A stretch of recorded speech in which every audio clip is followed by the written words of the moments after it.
জাতীয় প্রেস ক্লাবের সামনে ইসলামী ঐক্যজোট আয়োজিত বিক্ষোভ সমাবেশে অংশ নেন বিএনপি চেয়ারপারসনের উপদেষ্টা জয়নুল আবদিন ফারুক। ভোটাধিকার প্রতিষ্ঠায় ডান বাম সবাইকে নিয়ে ঐক্যবদ্ধ আন্দোলন চালিয়ে যাওয়ার প্রত্যয় জানান তিনি। আসুন, ডান বাম কিছুই না, এই সরকারের বিরুদ্ধে লড়াই অবতীর্ণ হতে হলে ঐক্য হতে হবে, ঐক্যবদ্ধভাবে আন্দোলন করতে হবে, যে আন্দোলনের মাধ্যমে হারানো গণতন্ত্র আমার ফেরত পায়। সিরাজুল আলম খানের মৃত্যুবার্ষিকী উপলক্ষে জাতীয় প্রেস ক্লাবের সমাজতান্ত্রিক দল জেএসডি আয়োজিত আলোচনায় অংশ নেন বিএনপি মহাসচিব মির্জা ফখরুল ইসলাম আলমগীর সহ সমমনা রাজনৈতিক দলের নেতারা। সরকার পতন আন্দোলনে সবাইকে ঐক্যবদ্ধ আন্দোলন চালিয়ে যাওয়ার আহ্বানও জানান তারা।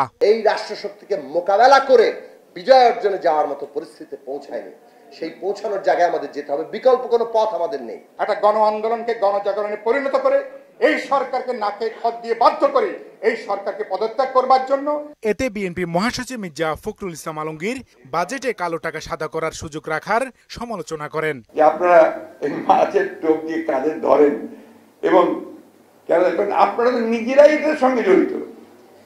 আপনি বাজেট দেখলেই বুঝতে পারবেন যে রাঘব বোয়ালদের লুটে খাওয়ার আরেকটা ব্যবস্থা করেছেন। এটা এই প্রত্যেক বছর একই ঘটনা ঘটছে।